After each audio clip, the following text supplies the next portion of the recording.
Good morning. Welcome back to Bookeemonsters. My name is PK. It is Wednesday, January the 15th. We are halfway through January already.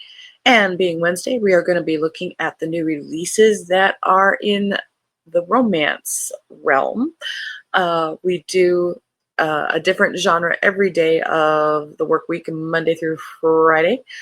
And today is love. Quick announcements. I don't have any sprints tonight. I don't do them on Wednesday nights. We will have them next on tomorrow evening at 8 p.m. Eastern, and they will go for 2.5 hours. After that, our next one is on a Saturday afternoon, every Tuesday and Thursday evening, and Saturday afternoons.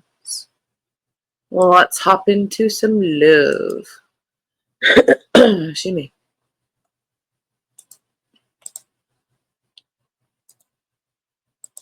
First up, Let's Call a Truce by Amy Buchanan. Looks like a workplace romance. After Juliana Ryan's husband dies unexpectedly, leaving her with two grieving kids and a stunted career from years as a stay-at-home mom, she has no choice but to make it work all on her own. But her confidence crashes around her when she overhears her condescending but infuriatingly attractive new colleague, Ben Thomas, talking about how her kids and inexperience are a liability the company can't afford. This sets off a feud between the two as Juliana vows to prove him wrong. 2 years later, their feud rages on, but it may be charged with something they aren't willing to admit. When they are forced onto a career-making project together, Juliana has no choice but to call a truce. As their lives become more intertwined in and out of the office, Juliana finds it hard to ignore Ben's perpetual smile and charming determination. What started as a truce grows into more as boardrooms clearing arguments turn to desk-clearing kisses.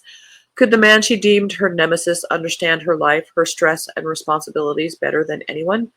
But just when Juliana decides to open her heart again, Ben's past threatens their newfound bliss, and she has to figure out whether the second chance at love is worth it after all.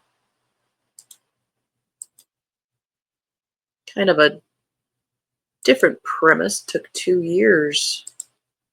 Usually it's insta-love, insta-lust.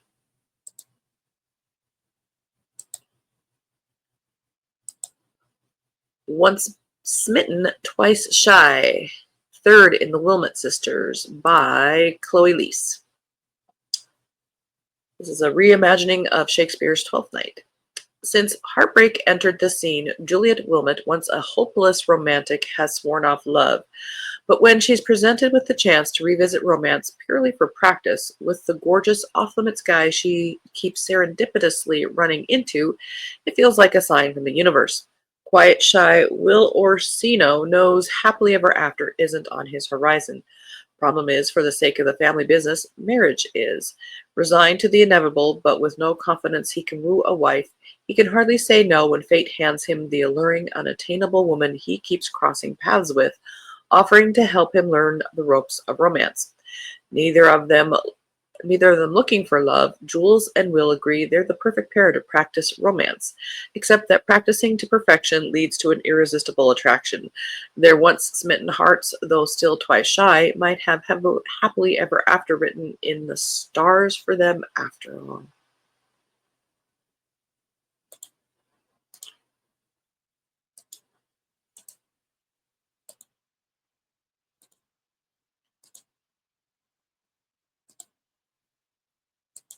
Play Flirty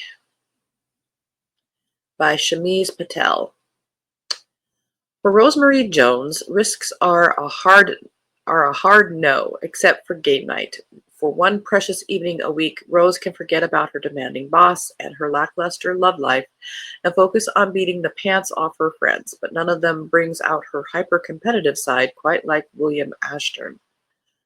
Her best friend's half-brother, William, is the paragon of a sexy nerd. The tall, dorky, and handsome game designer is Rose's playing nemesis. But when Rose decides to enter contests with the board game she secretly invented, there's only one person who can help her win. Now, what has always been a game between Rose and William is getting a lot more serious. And after spending her entire life trying not to lose, Rose may finally be ready to risk it all and play to win.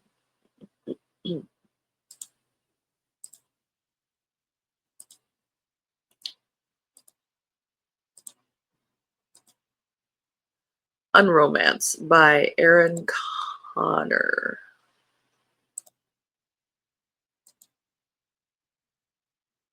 Sawyer Green knows romance. She's a best-selling author of the genre, or she was, until her ex left her with nothing but writer's block and a broken heart. But when she gets stuck in the elevator with a handsome stranger, she sees their meet cute for what it is, just a one-night stand. It might have worked, too, if they could stop running into each other. Actor Mason West sees Sawyer's reappearance in his life as a sign. Obviously, they're meant to cure each other. Him of the hopeless romanticism that only ends in heartbreak and tabloid train wrecks, and Sawyer of her writer's block. Their agreement is simple. One, no more sex, and two, no matter how swoony the circumstances, absolutely no falling in love. It's a foolproof plan until Lawyer and Mason find that once set in motion, some plots can't be stopped, and that they might be hurtling towards a happy ending. End of row one.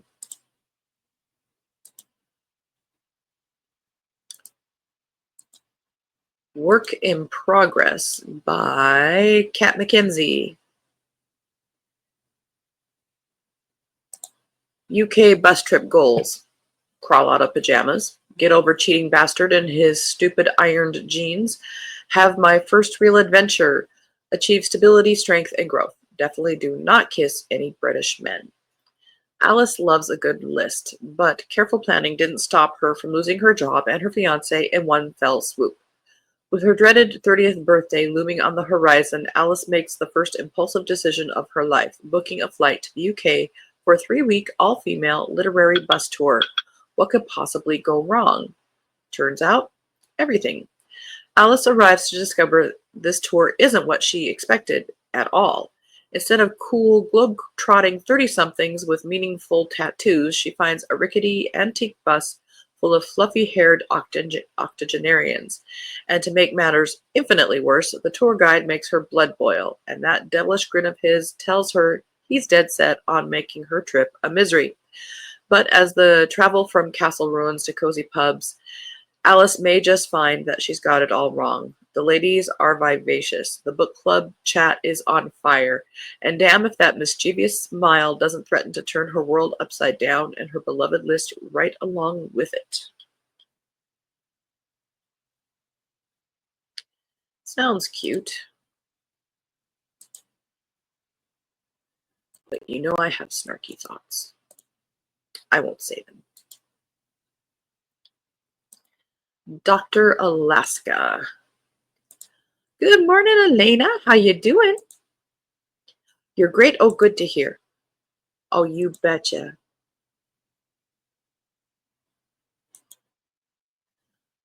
Let's see, Dr. Alaska by Gillian David, Yukon Valley, Alaska Hospital Series, book number 1. And it's the tagline that got me interested. It says, Grey's Anatomy meets Northern Exposure. Northern Exposure. Love that show. Lee Tipton, MD, takes running from her past to an extreme, hot-footing it from Georgia to a temporary position at Yukon Valley Hospital in Chile, Alaska. Her newly purchased winter gear may protect her from the elements, but no amount of insulation can protect her from her deep-seated fear that a romantic partner will once again use her for personal gains. Despite the hospital staff's matchmaking efforts, Lee swears she has no interest in her town's cocky lead paramedic, even if his sexy smile sets off palpitations. Maverick Steen learns his one simple rule of romance the hard way: no dating outsiders. That includes the hospital's newest fish out of water doctor, whom he finds himself paired with as they navigate critical care cases and snowmobile accidents. Yet when Lee embraces the beauty in the Alaskan interior and cottons to his sled dog team of misfits, suddenly Maverick's heart and his bed feel a whole lot warmer. But can they say yes to love before Lee's assignment ends?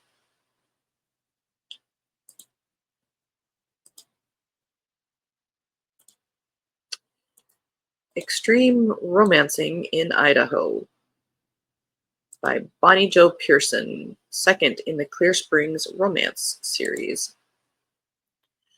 Angie Johnson wants nothing more than to keep her parents' struggling Idaho farm running, maintain her career as a NICU nurse, and find a man to marry before her father passes away from cancer. Unfortunately, even if she had time to meet someone, the online dating world is full of dead ends. That is, until she meets Daniel Smoot, a man ready to settle down on her timeline. Unfortunately, in order to reel him in, Angie may have told him a little white lie that she, who is afraid of heights, is very into extreme sports. Remington James III has his own set of problems, and finding a woman is not one. He's in town to convince Angie's parents to sell their land to his family's development company. In order to get on their good side, he takes a job at the farm and volunteers to help Angie snag Smoot by training her in extreme sports and the intricate art of seduction. What he doesn't plan on is falling for the woman whose life he's been ordered to uproot. That does not sound like a healthy situation. Flirting with Disaster by Naina Kumar. It's been years since Mina separated from her husband, Nikhil. Years since they first laid eyes on each other in their home state of Texas. Years since they spontaneously wed in Las Vegas, and she felt true happiness. Now, a high-powered lawyer on Capitol Hill and ready to move on, at least she thinks so, with another successful lawyer, Sheikh. Mina has returned to Texas, this time finally to obtain a divorce. But there's one thing Mina didn't account for, a hurricane forming in the Gulf, veering right toward them and giving them no choice but to hunker down in the home they had built together. Suddenly, she finds herself trapped amid gale force winds and pelting rain with the man she once loved. As they spend more time together, Mina begins to remember everything that drew her to Nikhil, his small town charm, his thoughtful nature, his absurdly good looks. But being with Sheikh makes sense to her. He's steady, ambitious, and wants exactly what she wants. So she'll stick to her plan come hell or high water. But will her windswept heart make the right choice once the eye passes over and the storm settles? End of row 2.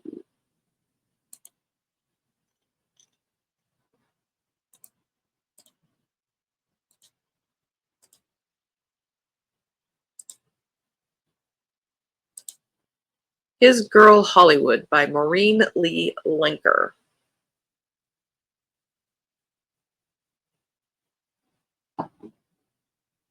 Arlene Morgan has always dreamed of being a movie director, like so many women in the silent era before her. But when Evett Studios finally gives her a shot, a rare thing in 1930s Hollywood, she's dismayed to discover that her leading man is none other than Don Lamont from Singing in the Rain. Born Don Lazzarini, Don was Arlene's next-door neighbor growing up, two best friends with two big dreams. He's the only man she's ever loved, except he abandoned her to pursue his dance career in New York, and she hasn't seen or heard from him since. But Don, despite his Broadway success, has been caught under the thumb of his gangster manager, Frankie Martino, for the last 8 years, unable to come home. When he gets offered a role in a Hollywood picture, he leaps at the chance to free himself once and for all.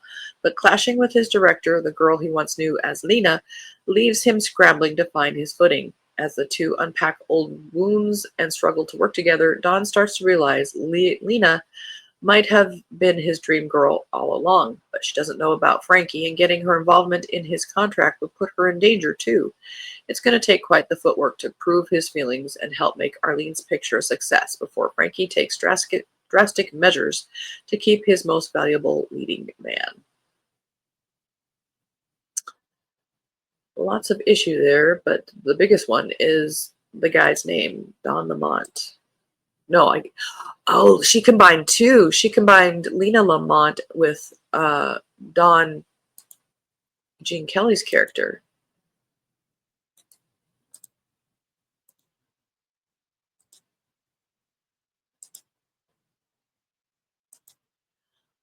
Just finished my 4 books yesterday. Ah, congratulations. You know what? We'll give it to you. Yay! Congratulations! Woo! Good job, Elena. Good morning, Stormy. How's it going? We are looking at love. The Favorites by Lane Fargo. She might not have a famous name, funding, or her family support, but Katerina Shaw has always known that she was destined to become an Olympic skater. When she meets Heath Roca, a lonely kid stuck in the foster care system, their instant connection makes them a formidable duo on the ice. Clinging to skating and to each other to escape their turbulent lives, Kat and Heath go from childhood sweethearts to champion ice dancers, captivating the world with their scorching chemistry, rebellious style, and roller coaster relationship, until a shocking incident at the Olympic Games brings their partnership to a sudden end. At the 10-year anniversary of their final skate approaches, an unauthorized documentary reignites the public obsession with Shaw and Roca, claiming to uncover the real story through interviews with their closest friends and fiercest rivals. Kat wants nothing to do with the documentary, but she can't stand the thought of someone else defining her legacy. So, after a decade of silence, she tells her story, from the childhood tragedies that created her all-consuming bond with Heath to the clash of desires that tore them apart. Sensational rumors have haunted their every step for years, but the truth may be even more shocking than the headlines. And it just dawned on me that this picture is them doing a skating move.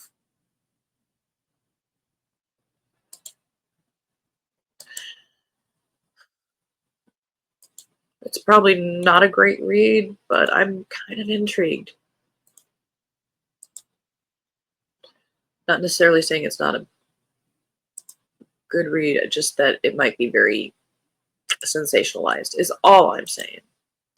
Storm tired, laying in bed, not wanting to get up. Oh, I am with you. I woke up at 3:50 this morning, had to go use the bathroom. I said, "Oh, good, I've got an hour, a little over an hour until my alarm goes off." When my alarm went off, it was painful, man. I did not want to. The Reunion by Beth Rickles.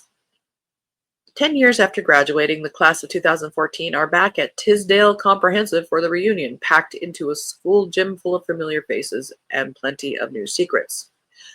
Most likely to end up together, Sean and Steph were once each other's first love. Now they're settled and planning the perfect wedding to other people. Could reconnecting spark a new romance? Most likely to become famous. Brienne was supposed to travel the world, rule the West End, have a dazzling career as a TV actress. Now she's a drama teacher who's exaggerated her whole life on Instagram and is desperate to save face. Most likely to succeed. Hayden was told he'd achieve great things, like be on the cover of Time, win a Nobel Prize, or the accolade his daughters just awarded him, world's best dad.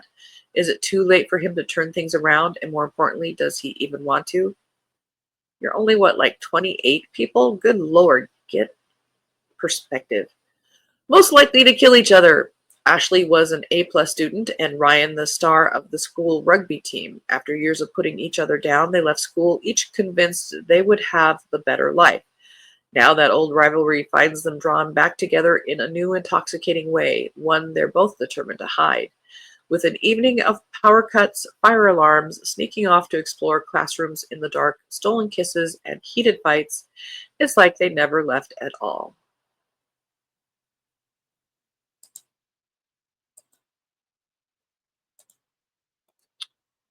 And the last one we have for today is With This Ring by Amy Clipston. Dakota thought she had left her dreams of happily ever after behind, along with the pain of a broken engagement to her high school sweetheart Hudson. Now, as the proud owner of Fairyland Bridal Shop in the picturesque town of Flowering Grove, she's built a life and a business on helping brides find their perfect dress for their own fairy tale weddings. But running a small business is not for the faint of heart, and when her ex-fiancé unexpectedly returns to town with a mission to put a stop to his sister's wedding, Dakota's problems go from bad to worse. Hudson Garrity should be living his dream. After selling his software company, he's single, handsome, and rich.